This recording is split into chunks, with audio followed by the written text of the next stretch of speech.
Hi, first graders. I hope you're having a good week. Today I'm going to read you Lester and Clyde Running Scared by James Reese. It has a good message about how it's important that we all help take care of our earth and our environment.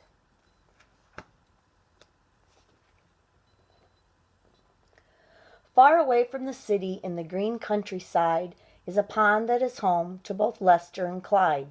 A beautiful pond, water sparkling and clear, the kind of place any green frog would hold dear. Lester and Clyde have green spiky hides, long skinny flipper feet, and white tummy sides. Each has eyes that bulge out of his head and a wide split mouth to keep him well fed.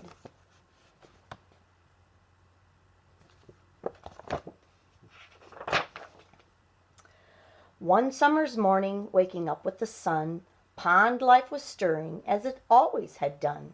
Dragonflies zoomed on invisible wings, water bugs rode in the natural springs.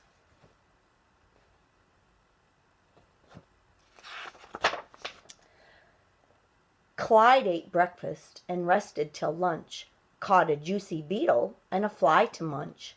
Lester heard a strange buzzing sound in the air, shrugged his shoulders jauntily.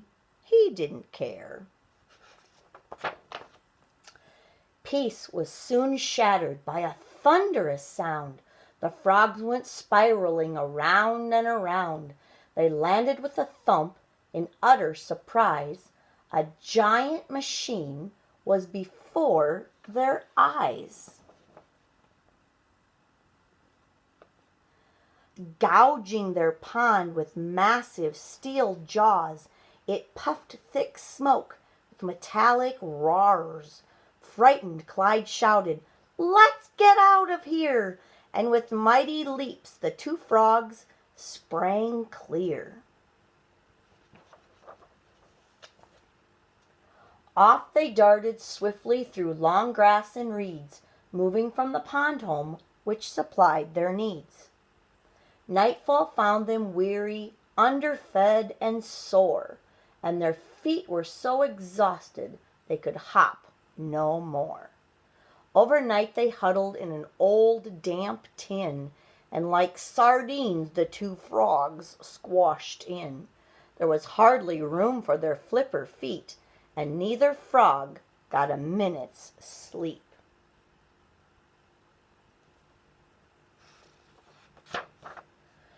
At daybreak everything was strange and new, the scene around an unnatural hue, and hue means color.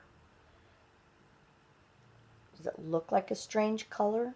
Do we look around and see purple and pink in our world? Distant chimneys cast shadows on the land. "Man's messed this up," Clyde waved with his hand.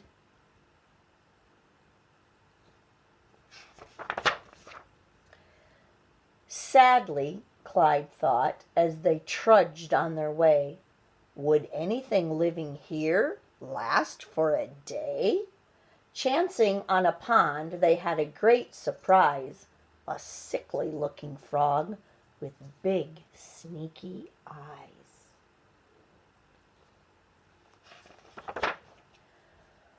"What do you two want?" the skinny stranger asked. "Looking for a home, and it's no easy task." "Well, this pond is small, with no room for three. The bugs, flies, and munchies all belong to me. Try the pond just over there. It's full of things to munch. Ideal place for frogs like you in desperate need of lunch." Lester asked his friend, "Why is he so weird and blue?" "Because of toxic waste," said Clyde, "and ozone damage too." So that would be all the bad things that we put into our water and the air. They didn't find another pond. Instead, a muddy hollow. A giant toad sprang up and boomed, "You're welcome to my wallow." Unable to believe his eyes, Clyde managed just to squeak, We're told a pond lies someone here with lots of things to eat.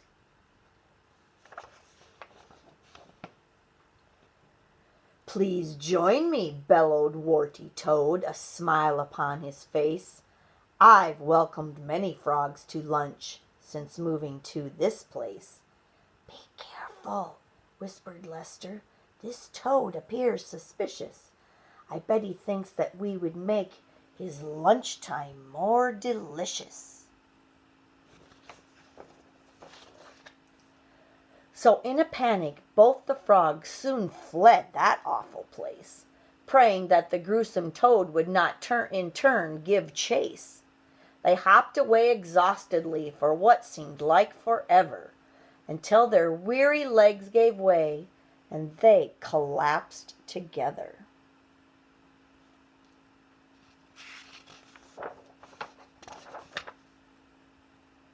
Clyde couldn't sleep, so he went to look around. Stunned, he stopped in awe at what he soon had found. For ages he stood staring, eyes so wide and mouth agape. That means like.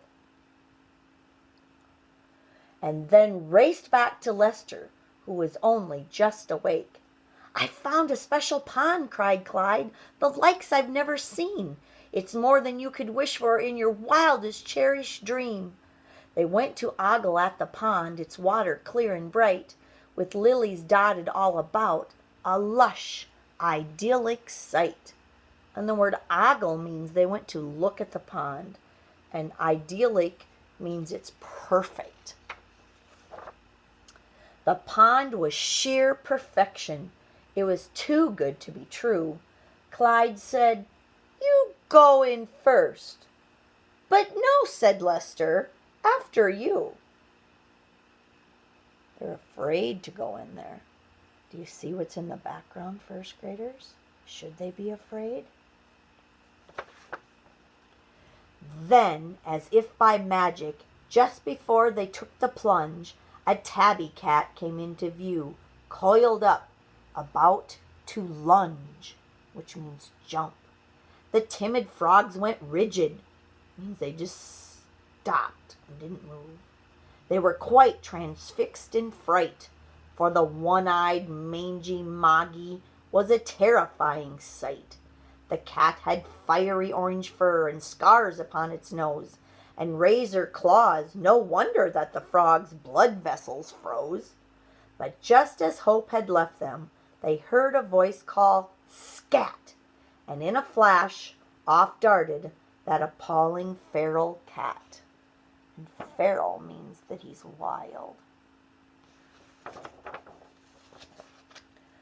The frogs peeked out to see who'd made that welcome saving sound, and 2 bare feet, the humankind, were all that their eyes found.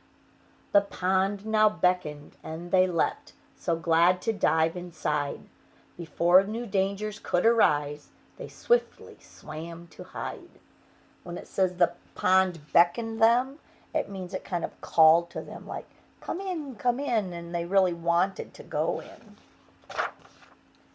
They dared not venture out till, sure the dangers had all passed, Clyde looked about, announcing, "This is our new home at last." As evening fell, the frogs sat still and hardly said a word. They pondered their adventures, everything that had occurred. And when it says they pondered, that means they just sat there and thought about everything that had happened to them. Huge machines and weirdo frogs, toxic waste and toady bogs, feral cats, no food or sleep, not forgetting human feet. In nature, Clyde continued, all creatures have their place. Some are not appealing when you meet them face to face. But surely we'll be safe here in this pond, so clean and fair, with the help of one good human child who really seems to care. But uh-oh, who's keeping his one eye on those frogs? All right, the end.